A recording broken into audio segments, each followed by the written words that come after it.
Hi, today I'm here with Joshua Hansen, and he is our featured artist for November 2024. Hi, Josh. It's really nice to meet you. Well, it's nice to meet you too. I understand that you and your wife and small children live in a homesteading lifestyle, living off the land. How does that? What all does that entail? Well, we like to grow our own vegetables as much as we can. It's kind of a goal to uh, grow enough potatoes and onions and carrots and whatnot to get us through the winter and tomatoes that we can can for pasta sauce and whatnot and yeah, just a lot of fishing and hunting and that sort of thing. Just kind of generally living off the land, so it keeps us pretty busy. So fall must be pretty busy with you guys, bringing in all the harvest. Yeah, it's kind of wrapping up here now. We did pretty good with some stuff and some other things not so much, but it's wrapping up here now. All the firewood's in the woodshed and whatnot, so it's kind of relaxed time, painting time. With all that you're doing and your two small children, when do you find time to paint? Well, I really try not to paint when the kids are awake. I try and give them all my attention. So it's really not until the kids go to bed. So, some days they don't go to bed till 8 o'clock. And so I kind of get in the groove and I sit down, wash the dishes and sit down and start painting. And so sometimes I'm working on a painting till 1, 2 in the morning on a weeknight when I got to get up and work in the morning. But I find that's kind of when I have my the most clarity, and it's nice and quiet in the house and I can have some music going and get really into it and think straight. So I've kind of adapted to it. I'm not too tired in the morning, but it's kind of nice to have a quiet house and be able to think and get a lot of work done. Have your alone time and get into the moment, right? Yeah. I've tried to paint when the kids are awake, but I'm not mentally there, and I find I make some pretty silly mistakes that I have to fix later on. So Yeah. I understand every year in August you go back to Port Neville, which is your home where you grew up, and yeah. you have a week-long art show at the old general store. So how long have you been doing that? I've really only been doing that for, I don't know, probably three or 4 years now. I mean, we go up there every summer, but yeah, a few summers ago, my mother, who's, she's an artist as well, we decided, oh, it'd be kind of fun to open up, one of the rooms in my great grandfather's old store, which is probably about 100 years old now. It's still standing. It used to be a store and a schoolhouse and whatnot, and we have a government dock up there, and so it's in the summertime it's busy every night. New boaters are coming in and out of there, and people are anchored up all the way down the inlet, and so it's just it seems really fitting and really special to us to kind of clean it out and decorate it with our artwork and have some artwork for sale. It's people love it. They come from people from Seattle going all the way to Alaska and back. They've got stories, and so we kind of gather in the art gallery and we trade stories. They want to hear about my family history, and we want to hear about their adventures on the water, um and it's pretty special to be able to do that for us. I could do better with my artwork having, going to the Philburg Festival in town or Nautical Days, but which is usually around the same time, but it's I wouldn't trade it for the world, going up there and just having our own little gallery. Yeah, it sounds like the perfect place to have a show and also to honor your ancestors, right?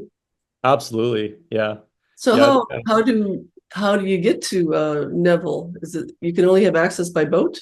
Yeah, that's right. It's by boat access only or float plane. And so but yeah, you wouldn't believe how busy it is in the summer. There's people. It's just a busy highway, but that stretch of water, the Johnson Strait stretch, it gets really nasty, especially in the summer. It's just constantly windy and uh and so, in you late afternoon, it's just a steady stream of people coming into the inlet to get out of the nasty weather, and they dock up and come up and visit, and so it's a lot of fun. Is there a particular painting that you are most proud of, or holds a special meaning for you? Yeah, there's a painting I recently just completed a few weeks ago. It's a painting of my great grandfather's boat, the Sea Scout, and it was built in the I think the 60s by the Wicks brothers, and it's kind of, I come from a commercial fishing background. My whole family, they were, commercial fishermen, and so some of our boats in our family are kind of iconic at this point. We've got, especially at Port Neville, and a lot of our homes, we've got pictures of these boats, and a lot of memories were made on these boats fishing. And I was a baby in a lot of them while my parents fished, and the Sea Scout was my great grandfather's boat, and so, I love painting our family boats. And I took this one picture of while I was out, recreationally fishing with my dad, and in this, just on the mouth of the inlet of Port Neville. And I took some really nice pictures of lighting, hitting the inlet with moody clouds and everything. And I thought that'd be a perfect scene for a boat. And so as I got home and got back to my studio, I figured, that would be a really nice scene for the Sea Scout. And I had just finished up a painting of a boat, the sister boat to the Sea Scout, and I'd actually taken a bunch of pictures of it from different angles. So I kind of used the same outline, because the Sea Scout's kind of long gone. It's been gone for quite a while now, but so I used pictures of this other boat, the sister boat, to kind of get the angles of the boat right and everything. And I painted that boat in there. And what I think was really neat was, I kind of painted it as if it was just a scene in my great grandfather's life. Just kind of, he had a trap lines, and he was always, booming up logs, and salvaging logs, and commercial fishing. And so it was just um, a very typical scene for him just to be cruising back into the inlet. And I really liked that scene. It wasn't really a stereotypical portrait of a boat. It was kind of more of a working scene. He's coming back home for coffee, and so that was one of my favorite paintings that I've done in, yeah, quite a long time. Yeah, that sounds pretty special, and maybe keepsake that you're going to keep in the family for a while, hey? Yeah, I hope so. Yeah. So where do you see your art career going in the next 5 years?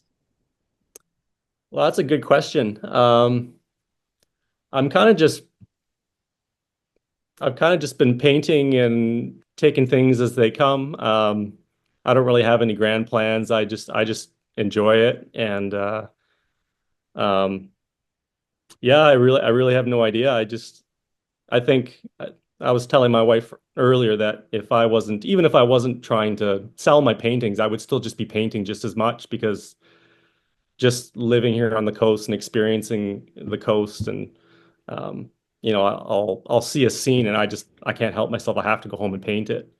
Um, Yeah, and that's so pretty special, isn't it? yeah, and it seems to have worked out pretty well. It kind of, people notice, and people kind of gravitate towards my artwork. It seems, and so I've just kind of been rolling along with it. I've been getting my artwork into galleries, and some other galleries have reached out to me, and some opportunities have come up. Um, but yeah, I don't really have any grand plans. I just kind of rolling along with it and see what happens, and keep trying to improve with every painting and see what happens. I think it would be pretty wonderful, like if I could make a full-time living painting someday. I think that would be pretty special. But I don't think too hard about it right now. Just see what happens. Well, I think your artwork is really great, and thank you for being our feature artist, and best of luck with everything. Yeah, well, thank you very much for having me. I really appreciate it. Oh, you're very welcome. If you like our video, don't forget to subscribe and give us a thumbs up.